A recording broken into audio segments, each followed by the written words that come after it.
न जाति चली न जाति जनगणना का दांव, न विपक्ष की बातें जनता को पसंद आई, न ही सोशल मीडिया पर कांग्रेस का एग्रेसिव कैंपेन। हिंदी हार्टलैंड में जनादेश बिल्कुल साफ रहा। सिर्फ एक फैक्टर, एक गारंटी चली, प्रधानमंत्री मोदी की।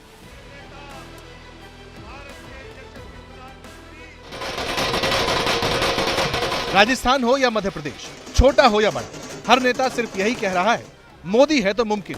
मोदी ने जिता दी, आगे भी मोदी ही जिताएंगे।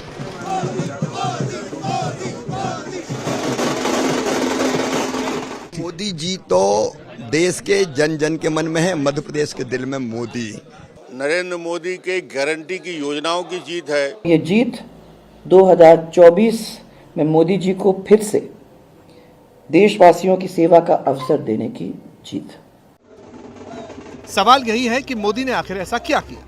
जिन चुनावों को 24 के लोकसभा चुनाव का सेमीफाइनल माना जा रहा था, उन्हें ऑस्ट्रेलिया और इंडिया के फाइनल की तरह वन साइडेड कैसे कर दिया? तो 3 राज्यों में सरकार बनाना ये बहुत साफ दिखाई देता है कि आने वाले लोकसभा में हम 400 से ज्यादा सीट जीतेंगे। कोई 350 तो कोई 400 सीट का दावा कर रहा है। ऐसा क्यों? जवाब मोदी की लीडरशिप में, बीजेपी की रणनीति में छिपा है।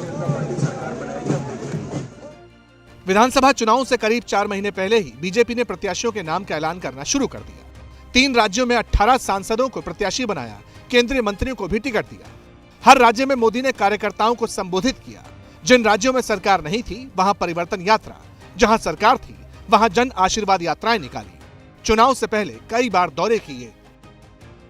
सबसे बड़ी बात तो यह थी कि ग्राउंड लेवल पर कार्यकर्ताओं में जोश भरा।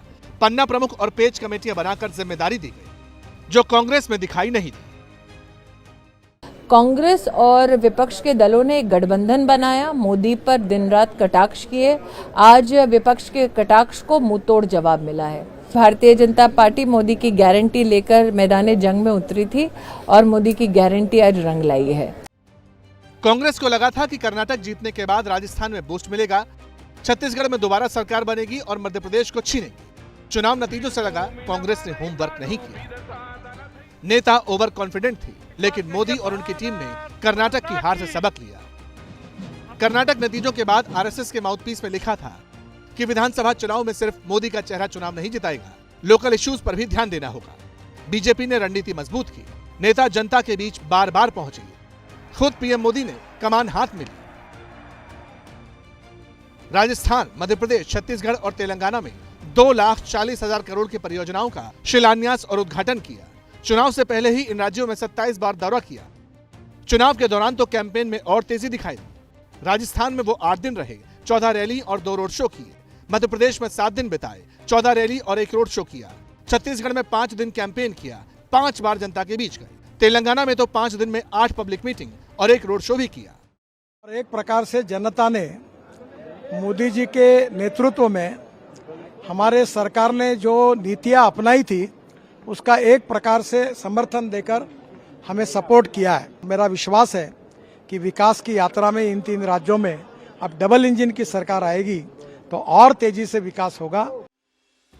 एक और बड़ी बात, प्रधानमंत्री मोदी ने अपनी हर पब्लिक मीटिंग में गरीब, महिला, किसान और युवाओं पर फोकस किया। जिस दौरान कांग्रेस जातिगत जनगणना का मुद्दा उठा रही थी, अडानी जैसे इश्यूज पर मोदी को घेर रही थी, पनौती जैसे शब्दों का इस्तेमाल तक किया, तब प्रधानमंत्री मोदी केंद्र सरकार की लाभार्थी योजनाएं गिनवा रहे थे और इसका असर देखने को मिला भी। इस चुनाव में देश को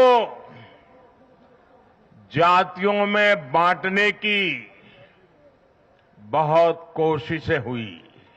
मेरे लिए देश में 4 जातियां ही सबसे बड़ी जातियां हैं। हमारी नारी शक्ति, हमारी युवा शक्ति, हमारे किसान और हमारे गरीब परिवार।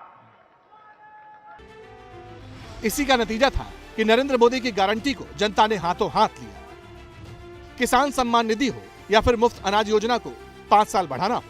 यही नहीं, संसद का विशेष सत्र बुलाकर महिला रिजर्वेशन बिल पास भी करवाया। और सबसे बड़ी बात यह कि राजस्थान, एमपी हो या फिर छत्तीसगढ़, विधानसभा चुनाव में बीजेपी ने सीएम फेस का ऐलान नहीं किया। फैसला जोखिम भरा था, लेकिन मोदी, शाह और नड्डा ने सबको साथ लिया। स्थानीय नेताओं के गिले शिकवों को चुनाव प्रचार में आड़े नहीं आने दिया और यह भी मोदी का मास्टर स्ट्रोक साबित हुआ। आपसे जो वायदा बीजेपी ने किए हैं वो 100% पूरे किए जाएंगे और मोदी की गारंटी यानी गारंटी पूरा होने की गारंटी। चुनाव के बाद हार जीत होती है, इस बार भी हुई, लेकिन अब आगे क्या? कांग्रेस को फिर से ड्राइंग बोर्ड पर जाना होगा, लेकिन मोदी एंड कंपनी अब 2 गुना ताकत से 2024 की हुंकार भरेगी और इसका ट्रेलर दिल्ली में दिखाई दिया भी।